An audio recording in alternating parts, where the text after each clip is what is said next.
All right, guys, so today kind of have some lofty goals set aside for myself. Going to be installing RCOR Right Coast Off-Roads clutch weight kit and a new belt.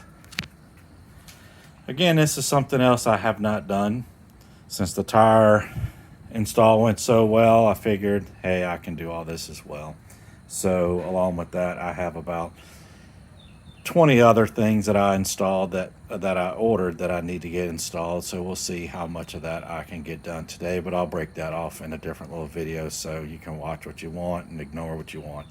So first off, you got to get the clutch cover off, obviously. 10mm bolts all the way around with the two down here that are kind of your pain in the ass ones. So one-handed guy, I'm going to get this done and then keep going. Real quick, to get these bottom two down here off, just use a 6-inch extension and it makes that as pain-free as possible. All right, well, that's off. Super easy to do. You have about 7,000 bolts that go around there. Thank goodness they decided to use as many as they did. I'd hate for them to have an easier way to do that. So you get all those unscrewed, pulled out, and then pulling this thing out all throughout here, you just kind of jam, catch your finger in between this and that piece, cuss a little, get a sawzall, cut it in half and say screw it, and then say no, that'd be a bad idea, and then just keep working that. And eventually it comes out and you think, hope I can get that back in there. But, you know, they do it on other videos, so I'm sure I'll be able to get that back in there. So what we're gonna do, we're doing belt and clutch weights. So to do the belt, you need to take the cage off as well. There's nut for each of these arms. There's pretty much a nut. So you gotta get that off of there. So we'll do that first. We'll pull the cage off. We're gonna do the belt. When I pull the belt, looking at it right now, is that grooved? No, it's not. All right, going to clean that. I have some Scotch-Brite pads and brake clean. Saw someone else do that. I was like, yeah, it looks good. So, but you do not spray brake clean on anything at all. Use your rag that I don't have out here, but you know, you just don't spray brake clean on anything. So that's what we're going to be doing. Going to clean this up. First, I'm going to spray it out, get the compressor hooked up and spray it out. You can kind of see down here, you know, obviously at some time it did have a little bit of water in it. Not surprising, consider how we drive and whatnot around here, but nothing that ever caused any real issues. Trying to make sure y'all can see what I can see. It's it's Christmas Eve, and it's a nice, I don't know, mid-70s where I'm at. So shorts and t-shirt weather. Figured I can get this done. So make some of y'all jealous by saying that. All right, let me get cranking. I'll pull this off. I'll try to film as much of it as I can. But you get the general gist. I'm going to be undoing these bolts that are in these areas. So let's get that out and see if I break anything. All right, so I got a little ahead of myself. I need to release the tension on this belt first. So we're going to use our clutch pulling 10mm bolt. Gonna crank them in there, release the pressure on the belt, and then pull that out. You have two 10mm, and it's a 12. I don't know if I got it good last time. It's hard to see, but it's a 12 nut in there. So a little bit more of a pain to get to, but you know, you can get it done. Our bolt is in there, and you can see this loosens up quite a bit. Again, first time doing this, a little bit more of a pain for me, I guess, because I didn't realize this was going to be turning. So maybe there's something you do to keep that from happening. Not all that sure, but I think that's where that needs to be. This doesn't seem to be going in anymore, and I don't want to force it. So now 10, 10, 12, 10, 10, 12, and 12. Going to pull that out to pull the cage off. All right, before I pull this all the way out, just to show what I'm doing, let me pull out. When it's on like this, I pulled it this way and then pulling it out this way. Easier to do than the clutch case cover, definitely. So it's on like this, tilt it this way, and pull out like that. All right, for those who knew and were yelling at me, yeah, I found out. This bolt was not in far enough. It wasn't spread enough, so I couldn't walk this belt at all off of that. So now the fat guy's all wore out again. He's gonna take a breath and do that again.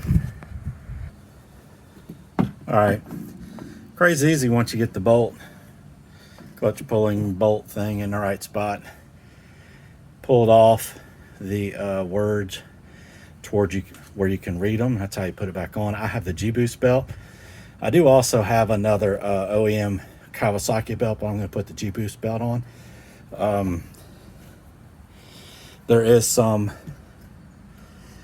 way to measure this to check the wear and see if it's good or bad or all that kind of mess, but I don't have all that kind of stuff, so I'm just going to keep it as a backup, as I have another one, and if the need arises, I'll use it. I will wash this one and put it up all nice and neat, so if I ever do need to use it, it'll be there. All right, so now go this out the way. Now I'm gonna blow this out real good. I'm gonna blow out all that around there, wipe out a little bit around the edges.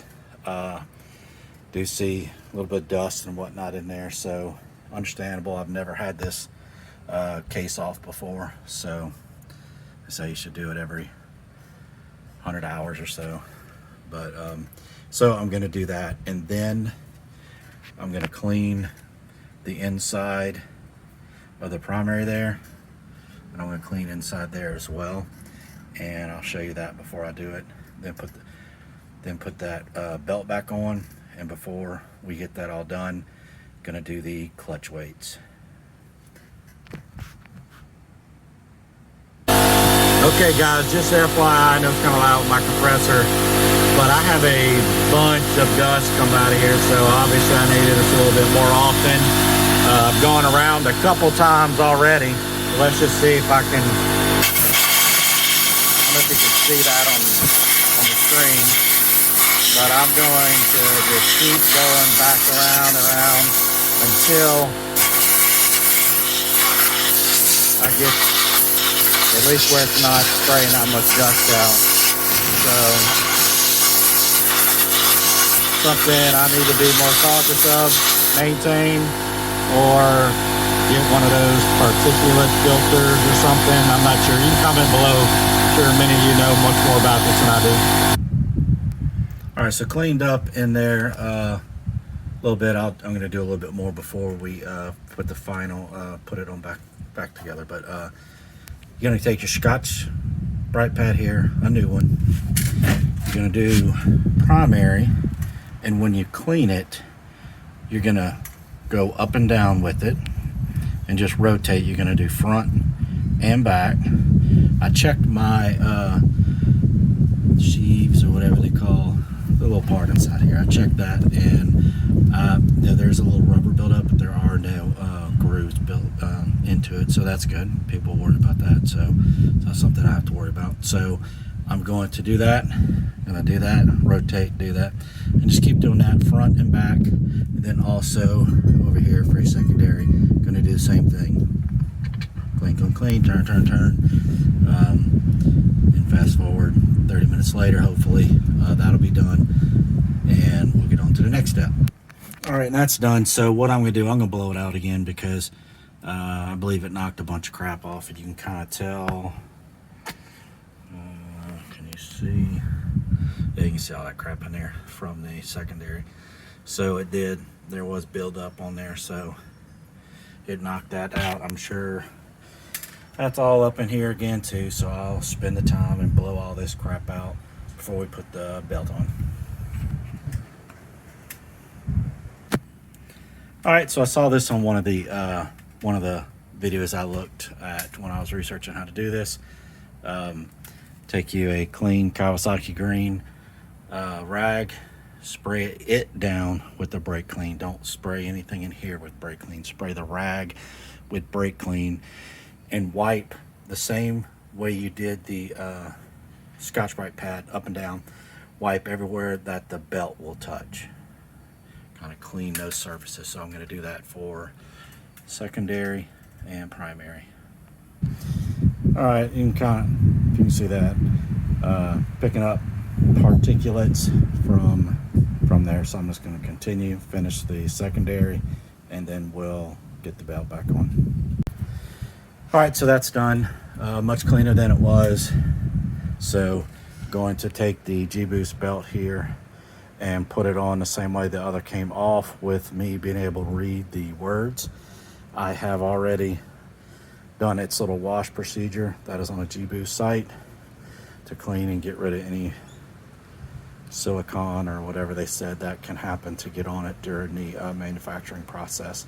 Try not to touch any inner parts of it with my fingers. Keep the oils off. But after all that brake clean, there's probably no oil on my finger. All right, I'll get started with that and show you as I progress. All right, I get kind of busy and forget I'm doing it from film. So put it around that piece up here and kind of turning this. Let's see if I can do it one-handed. Well, it just slides in. And Viagra, it is on there.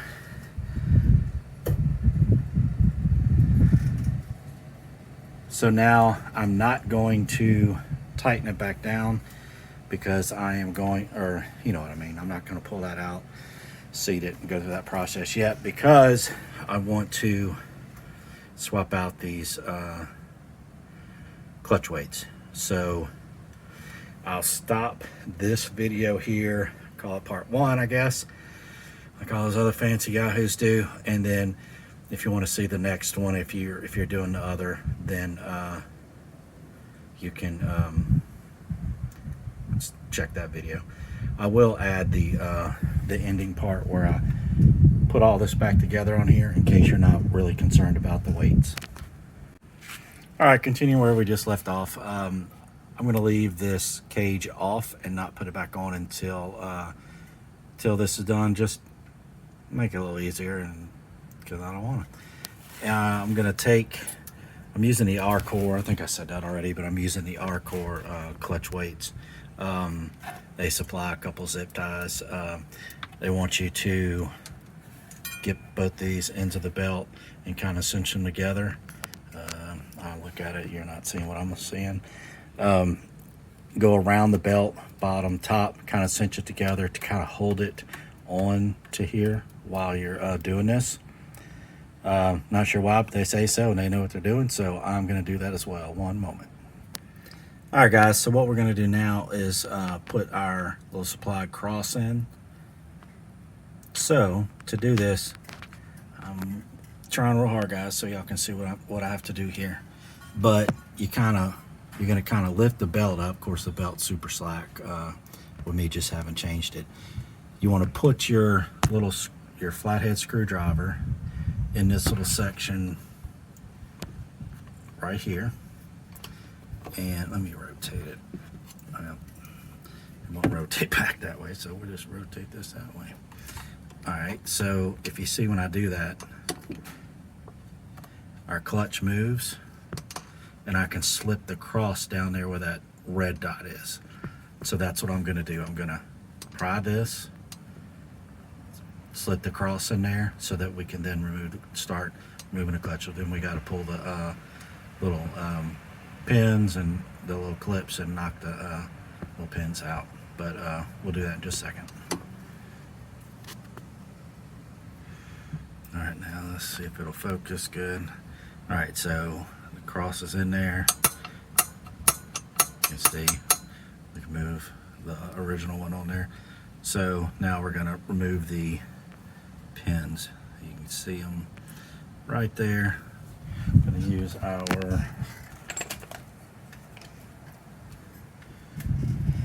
handy dandy clip pin remover. So let me see if I can film while I do this. Let me practice and then I'll see if I can film it. All right, guys, I'm going to try to do this where I actually see something that I do for once. So with the right tool, this is a Irwin vice grip snap ring, I think is what it's called, tool.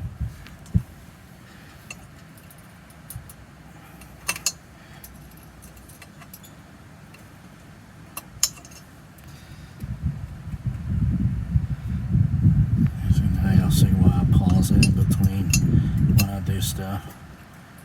Alright, so it's on there, so I'm going to, and Viagra, we got it. Just going to do this for the next 4. Alright guys, is this the first time that mine have been done? I got one out. Saw a couple different ways that people were doing this online. You know, some said theirs are super easy to get out. They just pop it with the small little hammer with the little screwdriver on the end and it comes out. Mine was a little bit not quite as easy, and I didn't know how much. I didn't want to bang this up too bad. So what I did, I grabbed a little 9mm, put him here on it, and just, you know, carefully hammered the end of him and evenly applied pressure and pushed him on through. When he got to about right there, I was able to, about right here, I was able to pull it out. So that's what I'm going to do. Worked really well for me. So little 9mm, boom, boom, boom, even application, bam, good to go. So now I'm going to do the same thing for this one. I'm going to try to see if I can finagle it where I can get one on film for you. All right, guys. Well, I'm not that talented, but what I did do is I put small extension on this guy because I was a little concerned as you're hammering. I did not want to accidentally hit anything on the clutch itself, so that gave me the perfect distance for that. Made that super easy.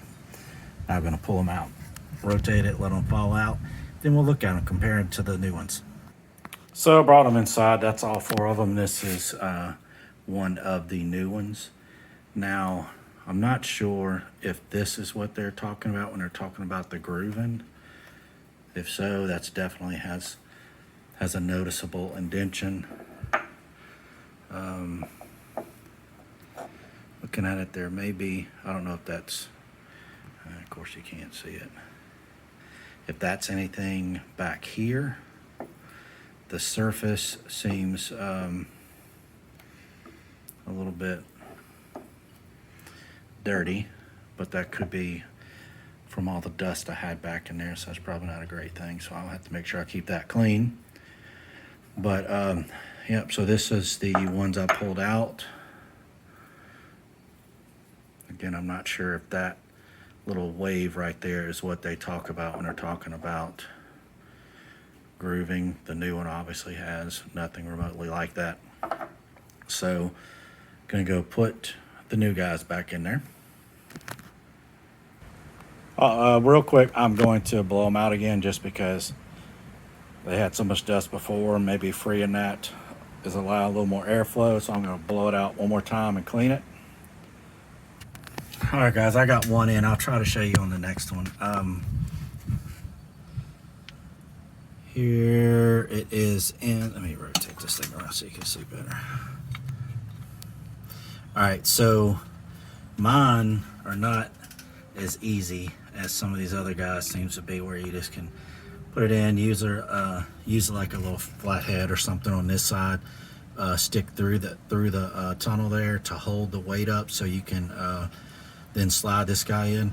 Yeah, mine doesn't just slide in. I had to use the hammer and tap it in, so that's something you guys may have to do as well. So just FYI, I'll try to get the next one on film if I can figure out how to one-handed do that. All right, so that's about where I can feed it before I have to use something a little bit more than my hand to push that pin through there. All right, on the last one here, I wanted to show something I've had difficulties with, and you may as well, so just in case. This little fella right here doesn't just fall in magically like it does on the videos for most people. So I've been having to kind of wiggle it, move it, drop it. Hadn't been consistent, so it's consistently pissed me off, but that's about it. So let me get it in there, get this last one done, and we'll keep going. All right, so now that fun part is done. All the weights are in. You have to put your little clippy-doos back on there without having them fly all over the damn place. Let's see. Lenses on, cameras on the whole other side. Well, crap. Y'all know what I'm doing. Hang on. So, going to put it back onto here. You can see, let me make sure you can see, there's a groove in that guy. You just got to make sure it gets in that groove. So I'm going to put the clip on there. I'll show you, then I'm going to do the rest of them. All right, so clip is on there, and I did get to witness how far they will fly if you don't do it correctly. Luckily it landed right back down on the ground underneath it. Extremely lucky because it hit about 17 different other things before it landed there. So just be real careful with that, or have you some extras. Let me put the rest of them. All right guys, so just kind of go through, make sure there and there. I went through, verified all these clips that you see here. All of them are in the grooves correctly. All these clutch weights seem to move fine. I'm going to remove, not like that obviously. I'm going to pry this back and then remove that cross that looks like it's barely in there anyway. There we go. Alright, so that's out. So as you remember this, well, if you don't know, this is the part 2. I did the belt first. So, and to do the belt, I had to pull the cage off for this primary. So what I'm going to do is go ahead and put this back on,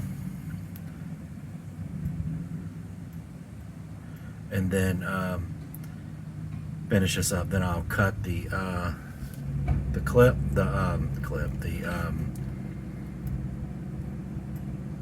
on, brain cells, let's function. Zip tie, cut the zip tie off, back this bolt out, and then spin it to to get the belt seated on there again. But we'll do that step by step. All right, instead of doing what I just said to do, we're going to do a little bit different. We're going to go ahead and pull out the spreader bolt and seat the belt. Then we'll put this cage back on. So let's get that started. Remember, don't use a impact on this. I've seen multiple people stress that numerous times, and so I haven't, and you should not as well. All right, so the bolt is out. What I'm going to do is rotate the secondary and let the belt kind of ride up and seat. That's what's supposed to happen. Let me try it and let y'all know what happens. Looky there, worked like it was supposed to. Basically, you just rotate this guy. I did have to just kind of work a little bit because the belt was pretty loose on it, but you know, worked it, and if you can see, it seated where it needs to go. It's nice and tight. Now I'm going to mount this cage back. Remember, if you're just doing the weights, that's not needed. This is because I did a belt first, then the weights. Real quick, now that I have it on, I guess I can tell y'all, before you put it on, the inside of this right here has a bunch of gunk and crap on it. Just use a rag, a little bit of brake clean on the rag, and clean that up before you put it in there. It's not near as painful to put this back on, so just gonna work a little bit and you can get it on there. Remember, this is going over that whatever the hell it's called. So as you're putting that on there, just slide it over it. So now I'm going to put the two 12-meter nuts and the bolts in. I have my manual, so I looked up in case you guys want to know. The nuts should be at 15 foot-pounds per torque, and the bolts on this side should be at 11 foot-pounds torque. So that's what I'm going to do. One moment. Alright guys, so I have those two bolts in and torqued. I have that nut in. I'm fixing to put this nut in. Now I'm going to show you my little cheaty thing I'm doing to put these on. It's way up in there, kind of a pain in the ass. Now I have this little bitty crappy tool here. It's just about strong as a hand turning. I'm using this to put the nuts on and then going and torquing it using this because it's very little power, and I'm not too terribly concerned that it's going to do any kind of stripping or over tighten something, because I'm going behind it with the torque wrench and tighten it up. So just something that's helping me that might help you. Let me get this last one on here. We'll keep going. All right, I had to switch devices because my other phone ran out of juice on me, but cage is on, torqued to specs. I'm going to blow it out one more time with air compressor just to make sure, and then put the cover on.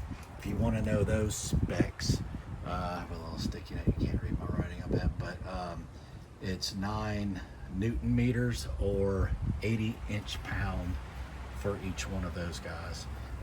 So I'll do my best to make sure I get that. I don't know if my torque wrench goes that low, so I'll probably put them on as tight as they were when I pulled them off. Now, one thing that's gboost wants you to do is, after you change a belt, to ride it for 15 miles in low, fluctuating your throttle up and down, not staying at one speed. So I guess it's to seat it in there, make sure all that's right and doesn't make any grooves or whatnot. Right Coast video that I watched, they said they would run it low or high for about 30 to 45 minutes, I think they said. Getting the belt up to temperature, then parking it, letting it sit, and that they're good to go. I'll probably do some sort of happy medium in between.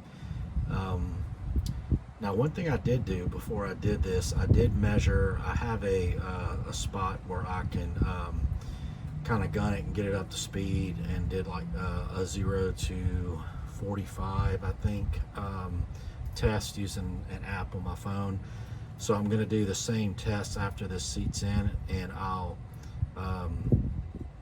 tack those on as well at the end of this, some screenshots, maybe a little discussion on that to see how, if any, adjustments or if it improved it or whatnot. Also have the Dynajet PV3 that I am going to be installing after this this seats in. So what I'll probably do is do a test without it, and then put the Dynajet tune on there, then run another test with it, and just see how that increases, if it does increase performance and feel of the bike now that I have the 35s, because I have noticed a little, it's not as aggressive on launch and whatnot, but honestly, for the way I ride, it's not a big deal. But I just want it to perform as good as it can. So that will be it for now. I will tack on that additional when I get it. All right, so cover's all on. I cleaned it before I put it on, both inside and out. Again, those torque specs is 80 inch-pound torque, which equates to 6.6679 and some change foot-pound torque. So depending upon your wrench, you can adjust it accordingly. I mean, honestly, I tested it and it's pretty much just kind of tighten it, hand tight yourself. Happy with it. Gonna go let the fat guy breathe for a little bit, chill, and then come and run it around. Try to let that belt heat up and break in.